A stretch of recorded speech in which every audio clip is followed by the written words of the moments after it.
On Friday, October 13, 1307, soldiers across France received secret orders from the king. Before sunrise, they broke into Templar houses, arrested knights, seized documents, and searched for treasure. The men they arrested were not ordinary criminals. They were the Knights Templar, one of the most famous, wealthy, and mysterious military orders in history. For almost 200 years, they had been seen as holy warriors. They protected pilgrims, fought in the Crusades, built castles, and served the church. But almost overnight, they became enemies. They were accused of heresy, secret rituals, corruption, and crimes against God. But behind the shocking accusations, there may have been a much simpler reason. The Templars had become too rich, too independent, and too powerful. This is the story of the order that kings once trusted and then decided to destroy. The Knights Templar were born after the First Crusade. In 1099, Christian armies captured Jerusalem. Soon after, thousands of pilgrims began traveling from Europe to the Holy Land. But the journey was dangerous. Roads were filled with bandits.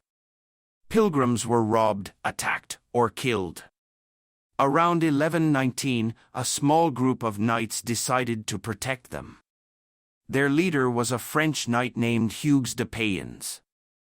At first, they were poor and few in number. According to tradition, 2 knights even shared one horse. They took vows like monks: poverty, chastity, and obedience. But unlike ordinary monks, they carried swords.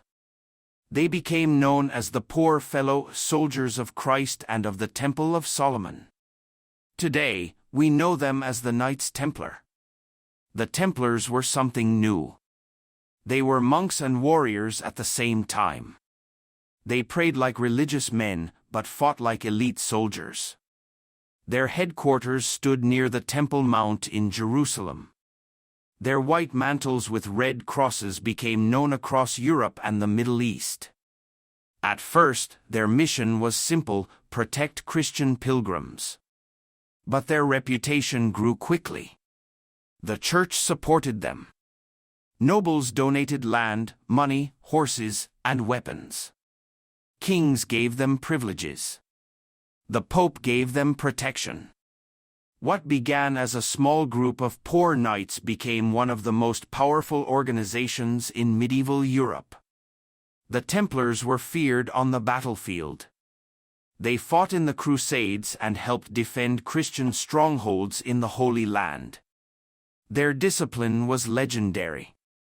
A Templar knight was not supposed to retreat without orders. They were trained, organized, and deeply committed to their mission. But their real power was not only military. It was financial. Because the Templars had houses across Europe and the Middle East, they created a system that worked almost like an early bank.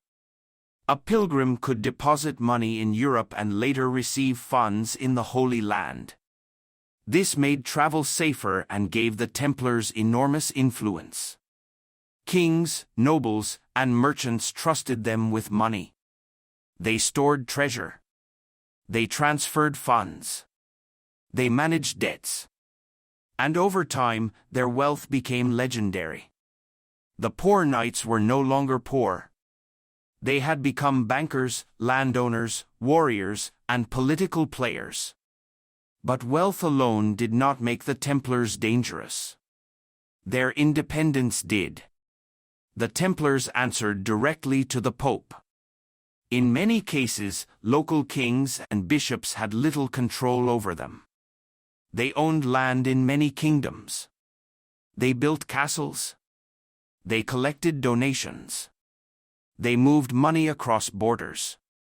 They had soldiers, ships, and a vast network of commanderies. In many ways, they became a state within states. For a while, this made them useful. Kings needed them. Crusaders depended on them. The church protected them. But as their power grew, so did resentment. People began to ask questions. Why were these knights so rich? Why did they have so much land?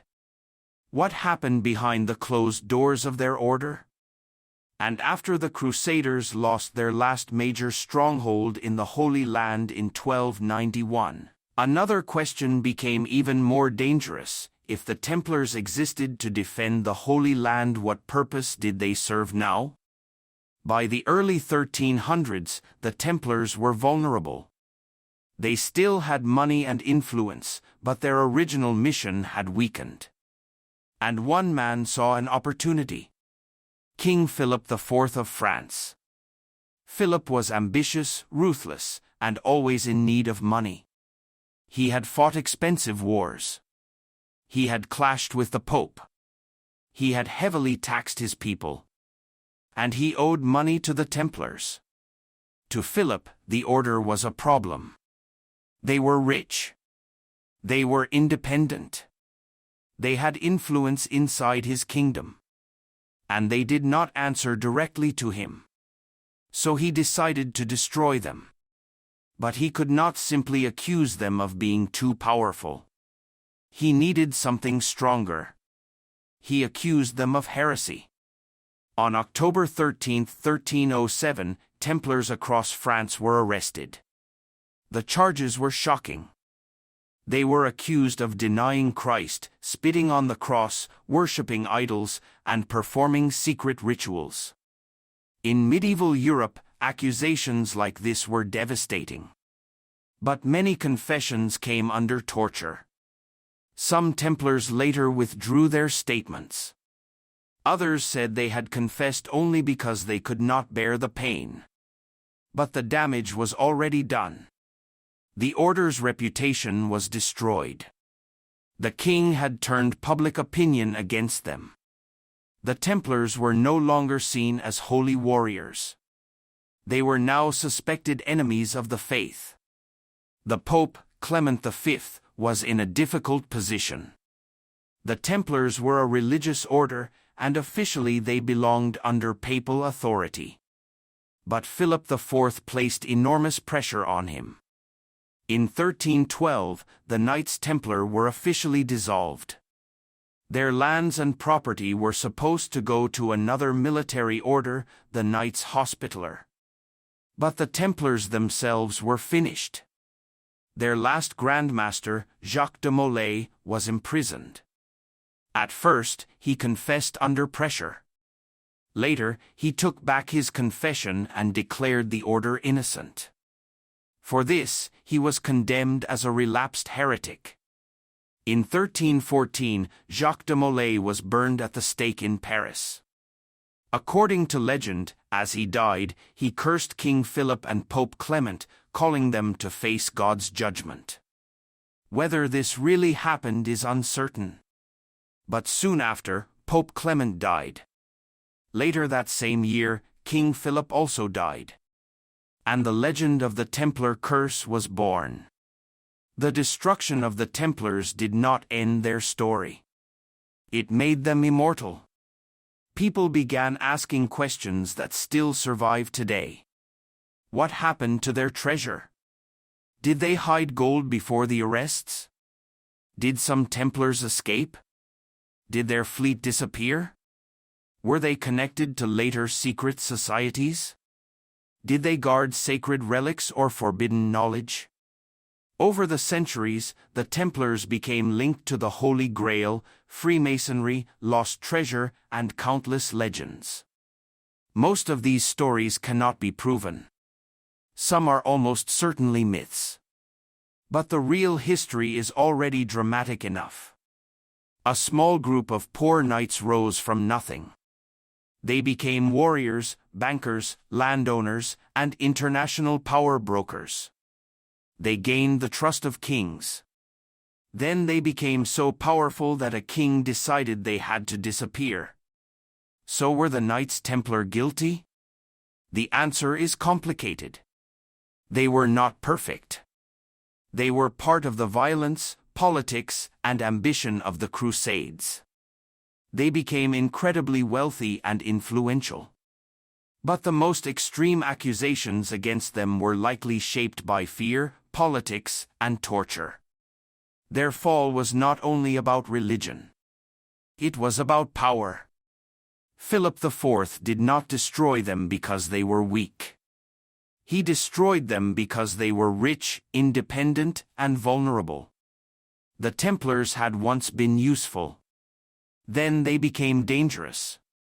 And in medieval Europe, no order could become richer than kings, stronger than nobles, and protected by the Pope forever. Sooner or later, someone would try to bring it down.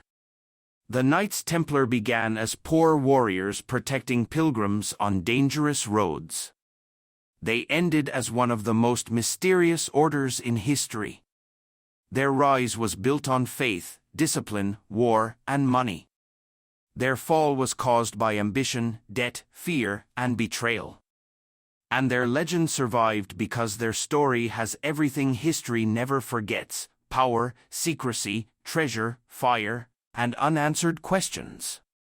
Perhaps the greatest secret of the Knights Templar was not hidden gold or a lost relic. It was a lesson.